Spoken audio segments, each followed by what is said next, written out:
Alice, da professora Nonô, dos nossos professores do ISE, em especial a coordenação do Serviço Social, que possibilitou a presença também de professores e alunos do Serviço Social. Gostaria de agradecer e de ressaltar o trabalho desenvolvido nominalmente dos coordenadores de área, professora Viviane Viana, Camila Ávila, Lindamar Maria, Wagner Pereira, professora Juliana Cesana e professor José Carlos Moreno. Em especial a parceria da professora Lúcia Parreira, sempre constante, com apoio total. E gostaria de destacar o apoio do pessoal aqui interno do Unifeb, secretaria, Mendão, pessoal do Multimeios, em especial ao Valdir Canova. Ele já desenvolveu um trabalho muito legal no Sempre Inova e agora no CID a gente voltou a ver isso. Um trabalho de alto nível com relação à arte final e com relação à URL criada para o nosso evento. Muito legal, e também o apoio constante nas idas e vindas e pela paciência dele. Muito obrigada a todos. Eu falei Mendão, a Lúcia está pedindo para restar. Mendão também. Obrigada a todos. Alguém mais? Bom, então, encerrado o expediente, vamos passar para a ordem do dia. E aqui tem o pedido do Dixon para fazer a inversão da apreciação do item 3.5.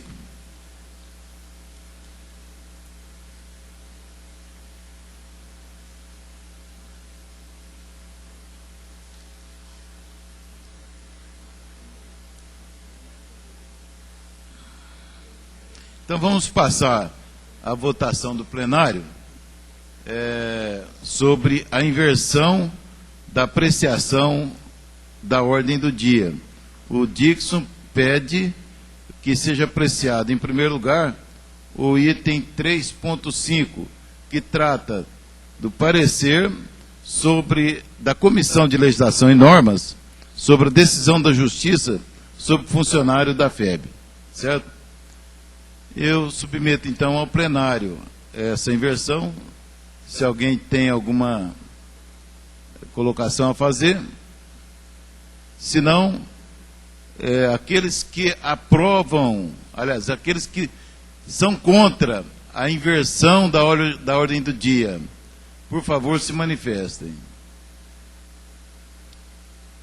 Aqueles que se abstêm sobre a inversão, se manifestem. Então, aprovada por unanimidade a inversão da ordem do dia. Passamos, então, a apreciar o item 3.5, parecer da Comissão de Legislação e Normas sobre a decisão da Justiça sobre funcionário da FEB.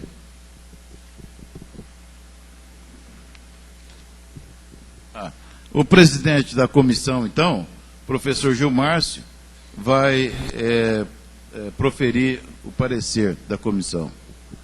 Quero só para recordar, esse item estava na pauta da última reunião. E então o plenário decidiu encaminhar o assunto para a Comissão de Normas e Legislação do Consul, para que ela desse o seu parecer sobre essa matéria. E aí, então, o plenário decidiria mediante o parecer da comissão. Então, o professor Gilmárcio, que é o presidente, vai dar o parecer. Bom dia a todos. Após algumas reuniões da Comissão de Legislação e Normas, nós elaboramos esse relatório que eu passo a ler. Centro Universitário da Fundação Educacional de Barretos, Conselho Universitário, Comissão de Legislação e Normas. Assunto: parecer sobre o processo trabalhista do funcionário Geisel Alves da Silva. Interessado, reitoria, presidente e o professor Gilmárcio.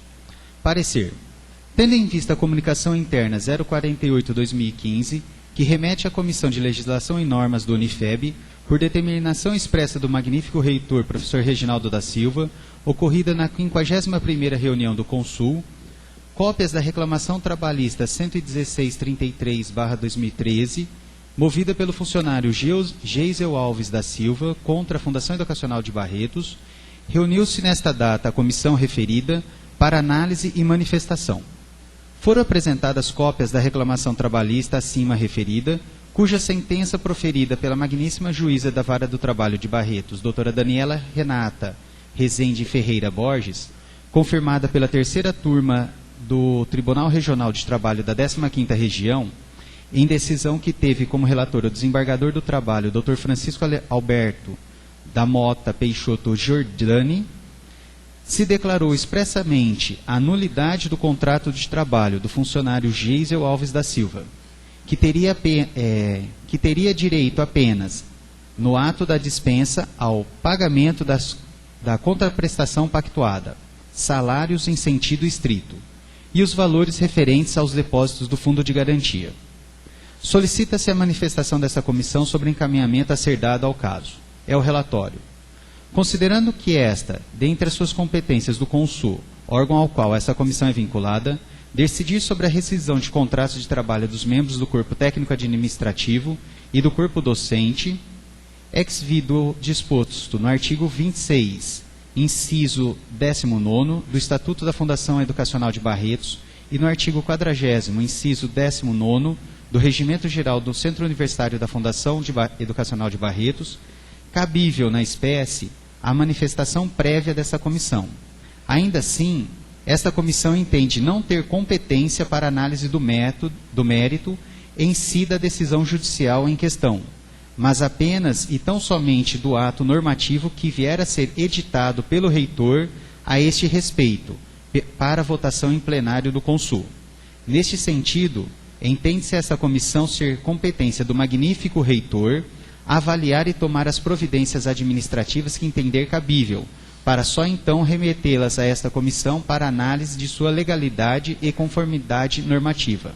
Barretos, 19 de março de 2015, presentes os membros, eu, professor Gil Márcio, professora Fernanda Escarmato de Rosa, professor Gustavo Casagrande, funcionário Sérgio Albino Vieira e secretária-geral Edna Silva Juliano. E assino como presidente. Esse é o relatório, professor. Bem, diante do parecer da Comissão de Normas, eu quero dizer o seguinte, que em primeiro lugar... Alô, alô? Não, alô? Alô? Acabou. Alô, alô?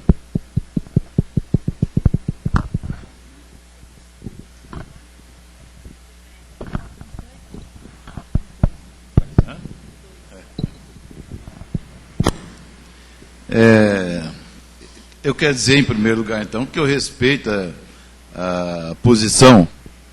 Alô? Alô? Alô? Alô? Não é nada? Alô, alô? Alô?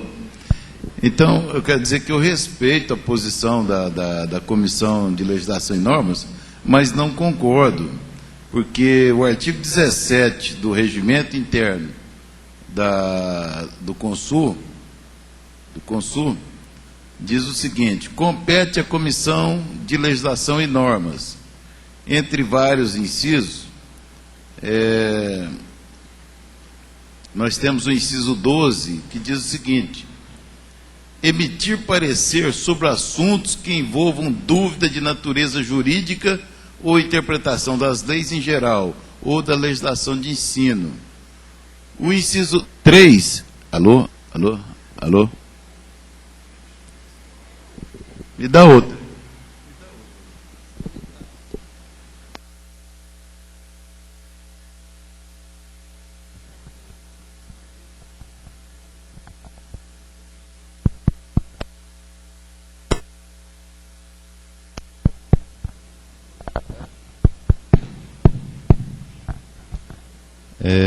O inciso 13 diz o seguinte, que compete à Comissão de Legislação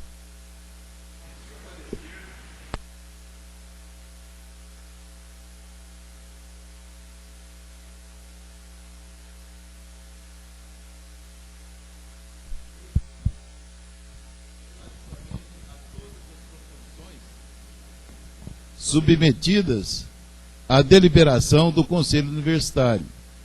E o 14, então, é mais amplo ainda. opinar sobre os demais casos encaminhados pelo reitor e pelos pró-reitores.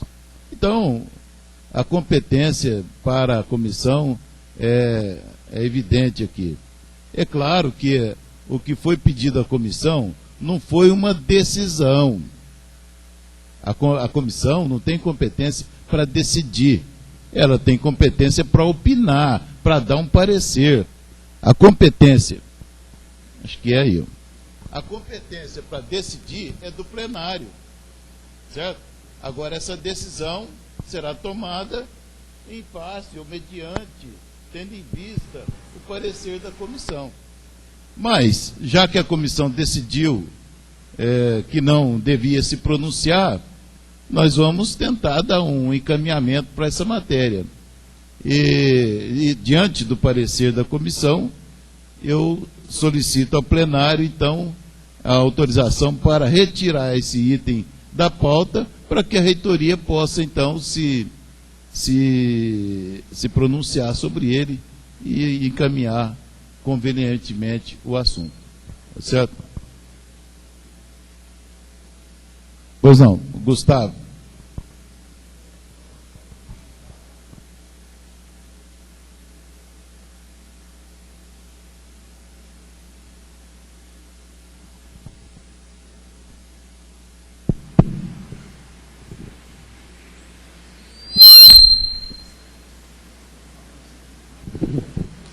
Professor, só para justificar o entendimento da comissão, nos incisos que o senhor leu, para mim está muito claro que a competência da comissão é para decidir ou para deliberar a respeito de normas, não decisões judiciais. E nenhum dos incisos que o senhor leu aí fala de decisão judicial. O primeiro que o senhor leu fala de normas e etc. O segundo também. Então, a comissão não tem competência para analisar. O que nós entendemos, de acordo com o que consta aí no que o senhor leu, é que a reitoria tem que editar uma norma, e a norma que é analisada pela comissão, sobre dispensa ou deixar de dispensar. O que há aí é uma decisão judicial, não foi colocado nenhum questionamento. Simplesmente se encaminhou o documento para a comissão analisar. Mas qual é o questionamento para a comissão analisar? Não foi feito. Né? E os incisos que o senhor leu se referem à competência para análise de normas estatutárias. Isso não é norma, é uma decisão judicial. Por isso a comissão entendeu que não tem ela competência para avaliar. O reitor decide o que vai fazer e o plenário homologa ou não. É isso que nós entendemos. Né? Eu respeito a sua opinião, mas data vênia. O inciso 12 não se refere apenas a normas. Ele diz, emitir parecer sobre assuntos que envolvam dúvida de natureza jurídica. Então, mas qual é a dúvida? Então, não foi colocado dúvida nenhuma. Gustavo. Tem pergunta? Gustavo, a norma é clara. Aqui não se trata de analisar apenas a decisão judicial. É dúvida de natureza jurídica. Além disso, emitir parecer quanto à constitucionalidade, legalidade e conformidade com as normas estatutárias e regimentais, relativamente a todas as proposições submetidas à deliberação do Consul. E o 14, opinar sobre os demais casos encaminhados pelo reitor. Então não se trata de restringir ou de alargar o sentido. Mas não tem problema não. A reitoria nós vamos retirar da pauta, porque a reitoria tem que se debruçar sobre o assunto e procurar, vamos dizer assim, decidir, né, qual o melhor encaminhamento. Tá certo? Ok? Alguma dúvida? Professor Reginaldo, sobre esse assunto, na verdade não é exatamente sobre ele, mas é correlato a ele, a gente tem recebido notícias que está ruim o som, né? Que a FEB tem utilizado como estratégia de defesa alegar nulidades de contratos de trabalho antigos, especialmente quando são reivindicados alguns direitos trabalhistas. Então, eu acho que antes mesmo de analisar o caso do Geisel, talvez pudéssemos encaminhar uma política de RH em geral sobre esses contratos, né? Porque o que eu estou vendo em alguns casos que acabaram, inclusive, de ser julgados, que novamente, não sei se por orientação da reitoria ou da superintendência, ou eu já fui advogado de sociedade de economia mista, que às vezes ninguém diz o que é para fazer, mas o advogado tem que fazer alguma coisa, e às vezes de última hora. E isso voltou a ser alegado nulidade de contratos de trabalho de funcionários que da FEB, como estratégia de defesa